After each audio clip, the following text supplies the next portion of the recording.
Começa agora mais um programa Escola de Profetas, a nossa teleaula, e você é convidado a hoje participar de um dos temas mais importantes da Palavra de Deus, que é a salvação. Então, nós estamos na série em que cremos e hoje vamos falar sobre a salvação no Novo Testamento. Na última aula, nós falamos muito a respeito de que a lei não poderia salvar, mas ela já pré-anunciava a vinda de Cristo, que através da nossa fé, a nossa atitude de entrega, nós iríamos viver. Então, nós vamos estudar um dos temas centrais da Bíblia, a salvação. E veremos que a salvação ela é um dom, um presente de Deus, que foi oferecido à humanidade por meio de Jesus Cristo. Vamos explorar esse plano divino passo a passo.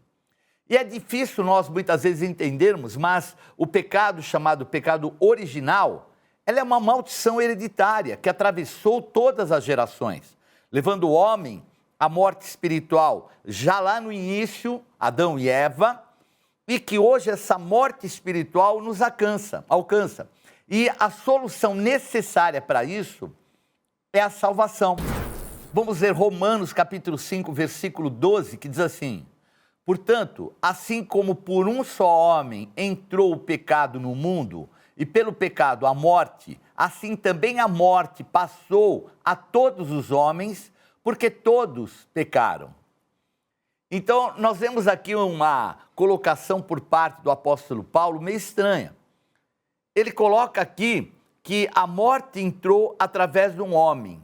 Essa morte é a morte espiritual, mas que ela vai se transformar numa morte física, porque o homem foi criado à imagem e semelhança de Deus. Mas o fato deles desobedecerem, deles simplesmente se colocarem debaixo do domínio da serpente, o nosso inimigo, daí para frente vem o pecado. O pecado é essa desobediência, o pecado original, que vai sendo passado através das gerações. Então, esse comprometimento espiritual vem desde lá, mas não quer dizer, puxa vida, mas foi Adão e Eva que pecaram, o que eu tenho a ver com isso? Você tem tudo a ver, porque você é um descendente dele, ele é um ancestral seu, que de repente essa genética e essa hereditariedade, até no contexto espiritual também, se manifestou. Então, nós vamos colocar algumas questões e verdades para ficar muito mais clara essa doutrina tão importante para as nossas vidas e também para o nosso futuro. Então, primeira pergunta: todos pecaram? Todos precisamos da salvação? Então, eu acabei de ler aquela passagem que fala a respeito de todos pecaram. A realidade é que todos pecam. Não adianta falar, não pequei. Se você fala que não pecou ou que não peca, você já pecou porque está mentindo. Então, Adão e Eva pecaram, e aí? Eu é que vou pagar o pato? Né? Então, esse termo, né, a gente percebe que é usado. No caso, quem paga o pato é o cordeiro, né? Esse termo, paga o pato, tem várias, né, ramificações que vem uma herança nossa que vem lá de Portugal, que é pagar indevidamente por algo que outro fez. Então, nós não temos que pagar o pato por aquilo que Adão e Eva fez, mas o Senhor Jesus, o Cordeiro de Deus, ele pagou verdadeiramente o pato, ele pagou com a sua vida. Então, é muito importante porque, às vezes, nós temos alguns questionamentos que eles são indevidos. Vamos ler Romanos capítulo 3, 23, diz assim: pois todos pecaram e estão destituídos da glória de Deus. Então, eu lembro de uma analogia que é feita, né, um pai que de repente vai viajar e fala para o filho: filho, olha, está aqui uma caixinha que eu não quero que você veja nem olhe o que tem dentro até que eu volte. E ele pegou e falou: tá bom, pai, não vou olhar. Mas vai passando o tempo, aquela vontade de saber, a curiosidade. E a curiosidade, ela de repente se tornou tão aguçada que ele desobedeceu o pai. Eu só vou dar uma olhadinha, ele nem está vendo. E aí, quando ele abriu, ele estava ali colocado: está vendo?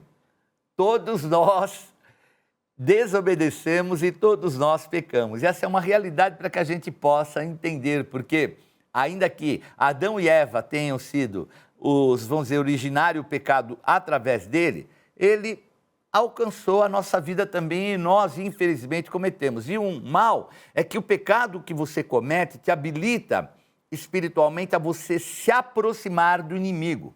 Então, o pecado nos separa a todos de Deus.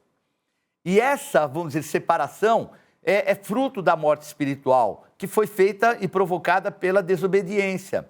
Então, não é só um contexto, me afasto de Deus e, infelizmente, me aproximo de entidades malignas que estão ao nosso redor, opressores, espíritos familiares, entidades de vícios, que o quê? Potencializadas pelo pecado, fazem com que o afastamento do Senhor e a aproximação deles venha trazer para nós esse grande prejuízo que é a consequência do pecado, que é a morte. Romanos capítulo 3, versículo 10 diz assim: como está escrito, não há um justo, nenhum sequer. Aqui nós vemos o apóstolo Paulo citando uma passagem do Antigo Testamento. Então, às vezes, a gente vê pessoas que se gabam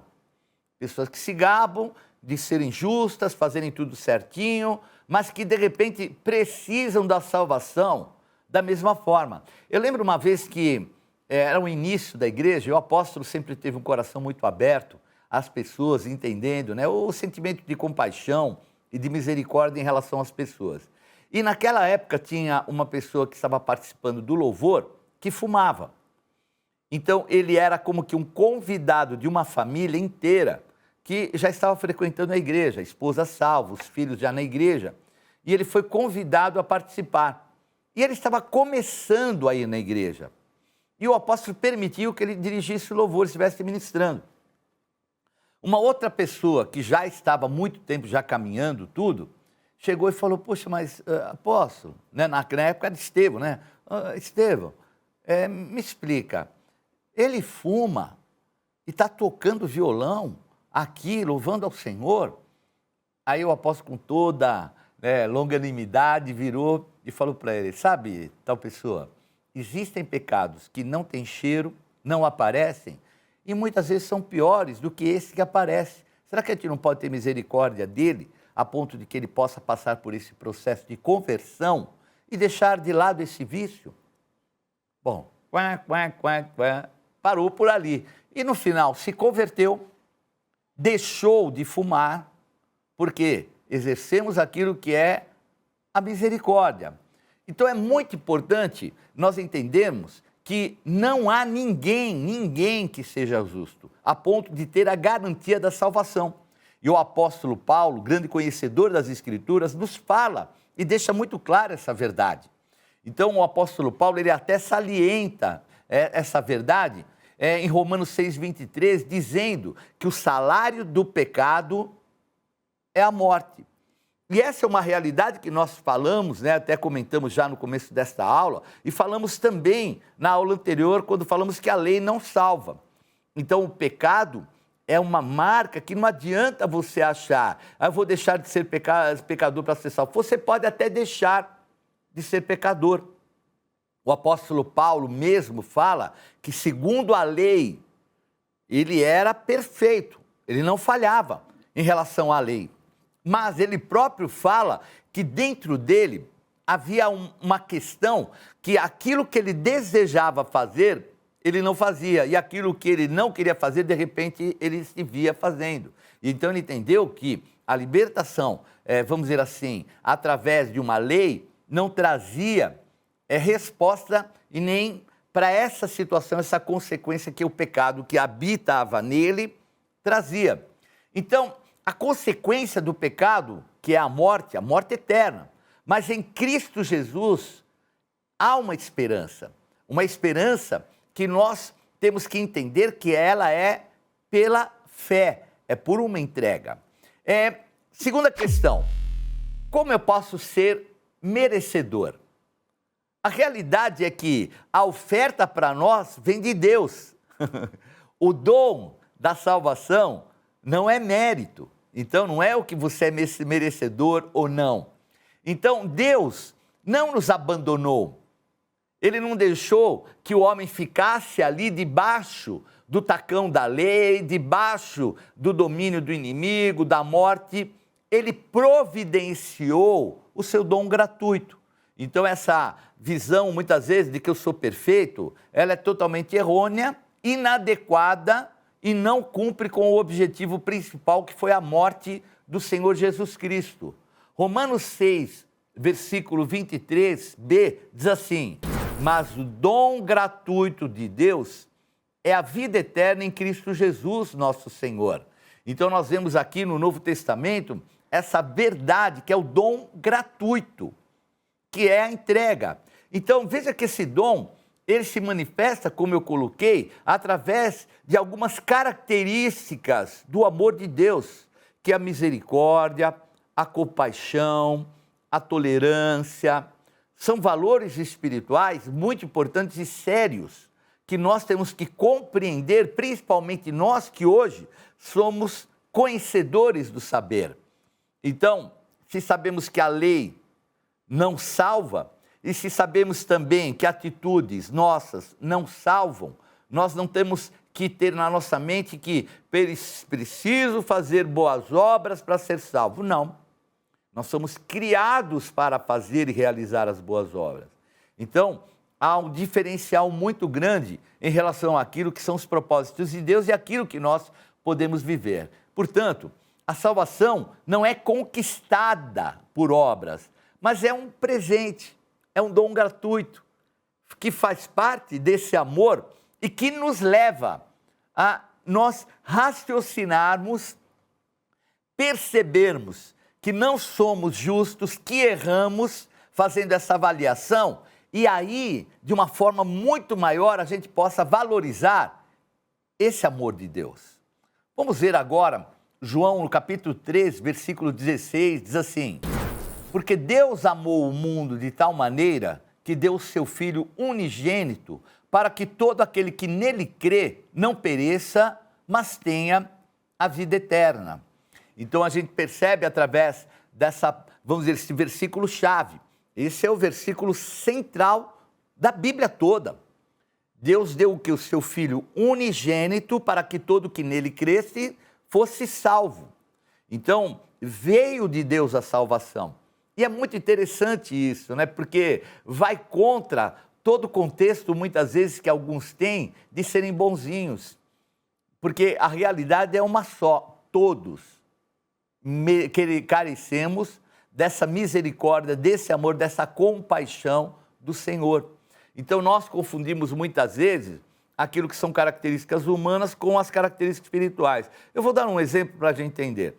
Existem pessoas que nasceram numa família que não tem tanto conhecimento, não tem formação, não puderam se dedicar, não tiveram a oportunidade de ter uma educação até moral adequada, conviveram em ambientes, muitas vezes, de vício, de prostituição, de crime.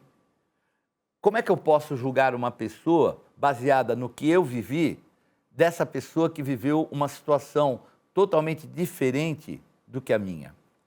Então, nós poderíamos falar que a salvação seria relativa, e a salvação não é relativa. A salvação, ela é pontual. Ela é pontual para todos. Não é pelo que eu fiz ou que eu deixei de fazer. Então a gente percebe, por exemplo, no contexto do momento em que Jesus está na cruz, um dos bandidos se arrepende e reconhece que Jesus é o Senhor, o Salvador. E fala: Senhor, lembra-te de mim quando estiveres no teu reino. Ainda hoje você vai estar comigo no paraíso. E o outro desprezou, falou um monte. Ah, me desculpe, esse já era.